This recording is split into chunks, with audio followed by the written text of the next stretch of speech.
Oi gente, tudo bem? Aqui é a Isabela de Andrade do projeto Elas na Escrita e hoje eu queria falar de um livro bem bacana que eu li tem um tempinho, mas que eu ainda não tinha comentado por aqui, que é O Conto da Aia, da Margaret Atwood.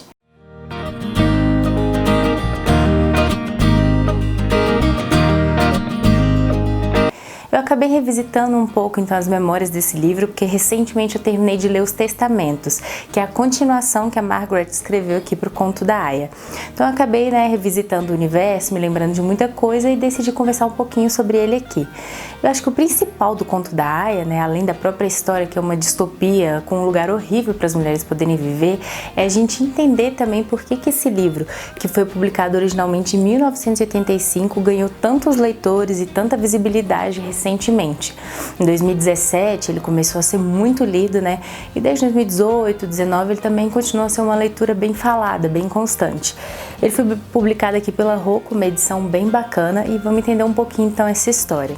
O Conto da Aia, ele é uma distopia contada a partir do ponto de vista de uma aia, que são essas personagens aqui, todas vestidas em vermelho, com essa espécie de touca branca que ele limitava muito a visão delas, e é uma distopia teocrática então. E foi fundada a República de Gilead a partir de um golpe teocrático, um golpe de Estado ali na região dos Estados Unidos, e eles criaram um novo regime onde as mulheres deveriam pertencer totalmente ao Estado e aos homens. E aí se a gente relembra um pouco então o quanto é importante que as mulheres exerçam seu lugar de fala e total direito ao seu corpo, às suas ideias, às suas atitudes. Dentro de Gilead, eles criam um regime onde tem 3 tipos de mulheres naquela época. Elas são divididas em esposas, aias e as martas.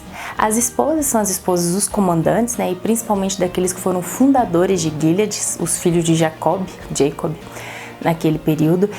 São mulheres de mais classe, mais ricas, e que já se relacionavam com aqueles comandantes fundadores de Gilead, e muitas vezes essas esposas já não podiam ter mais filhos. Isso porque nessa distopia do Conto da Aia, o mundo já havia sofrido com muito uso de agrotóxicos, muita poluição, muito veneno, a natureza estava pedindo socorro, e começou a acontecer assim, que muitas mulheres foram se tornando inférteis naquele período. Então já era um pouquinho diferente para as mulheres que viviam naquela região dos Estados Unidos e em outros países. Essas mulheres já estavam ali com o olho do Estado e policiamento sempre por perto, já que as crianças eram algo tão valioso. Foi aí que surgiu a ideia daquele regime totalitário daqueles homens, e até algumas mulheres que concordaram com a fundação daquela sociedade, de criar Gilead. E o livro ele se tornou muito atual, ele se tornou perigosamente atual, por isso que ele começou a ganhar muitos leitores, porque que coincidências que a gente encontrava ali no Conto da Aia com os dias de hoje. O crescimento de regimes totalitários, a proximidade entre religião e governo, com as coisas se misturando um pouco, a ideia de que determinados grupos, que podem ser homens brancos, que podem ser homens ricos, teriam mais poder e voto e voz em relação a outros grupos, seriam grupos que se colocam como dominantes na sociedade. E foi justamente esse o estopim para iniciar o Conto da Aia. Tudo isso se juntou, totalitarismo no governo, religião extrema, sensação de propriedade em relação ao corpo das mulheres, e acabou acontecendo aquela distopia. Então a gente vai entender essa narrativa a partir dos olhos de uma das aias, que era a June, Offred, lá dentro da narrativa. E aliás, esse nome dela é outro ponto importantíssimo. O nome dela é June, mas dentro do romance ela é conhecida como Offred, que seria do Fred. Porque lá dentro as aias, elas perdem direito a tudo, inclusive até um nome. O nome delas passa a ser a propriedade de um marido.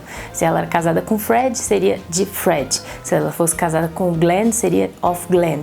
Então essa perda do nome já é muito simbólica, porque mostra essa invisibilidade, essa falta total de voz dentro daquela sociedade horrível que eles criaram. As esposas que teriam uma certa hierarquia em relação às mulheres dentro daquela sociedade, porque elas seriam a mulher da casa ao lado dos comandantes.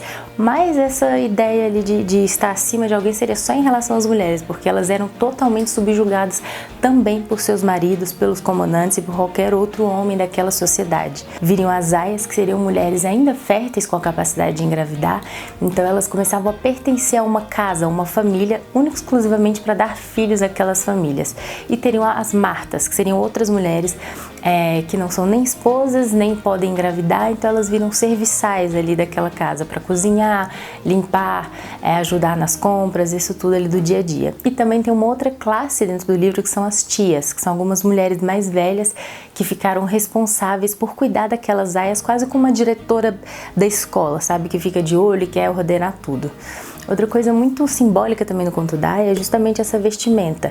Além de ter o vestido vermelho, né, cada uma tem uma cor específica, as aias são vermelhas, as esposas são azuis, as Martas têm outra cor, as tias têm outra cor, porque cada cor simboliza, já coloca ali, né, em frente a toda a sociedade quem você é, como você deve ser vista, né, o que você pode ou não fazer. Elas tinham também esse chapéu que bloqueava parte da visão, porque as aias elas não deveriam nem falar, nem ouvir, não precisavam ver demais, elas estavam ali única e exclusivamente para servir. É uma distopia então assustadora para qualquer mulher. O livro inteiro ele é muito angustiante, ele é bem impactante. Quem não conhece ainda, quem não leu, leia porque vale muito a pena. A escrita da Margaret é muito boa, ela tem uma narrativa muito fluida, a gente mergulha dentro da história e começa a se sentir parte daquela distopia. Por isso que vai dando tanto medo, porque a gente começa a enxergar alguns paralelos com a realidade atual. A gente começa a pensar, será que esse governante louco e totalitário não poderia fazer a mesma coisa? Será que esses homens que defendem que a mulher possa ganhar menos, ou que a mulher não é tão inteligente, será que eles também não iam querer um tipo assim de sociedade? E por isso que a gente tem que continuar então em constante diálogo, para que uma distopia como essa nunca chegue nem próxima de acontecer, como parece agora em regimes totalitários muito fortes. O conto da Aya ele fez tanto sucesso que ele também virou uma graphic novel e foi adaptado para uma série de TV. Eu acho que a adaptação foi muito boa, foi bem fiel ao livro. A primeira temporada da série ela é toda de acordo com o livro, desde o início até o fim. É bem bacana a gente acompanhar a trajetória da June. Eu não contei muito da história porque eu achei que esses temas eram mais relevantes de conversar, mas se você ainda não leu, vale muito a pena para entender um pouquinho de como era esse regime e de que paralelos a gente consegue traçar com os dias de hoje, como ele é assustador a hora que a gente enxerga essas proximidades.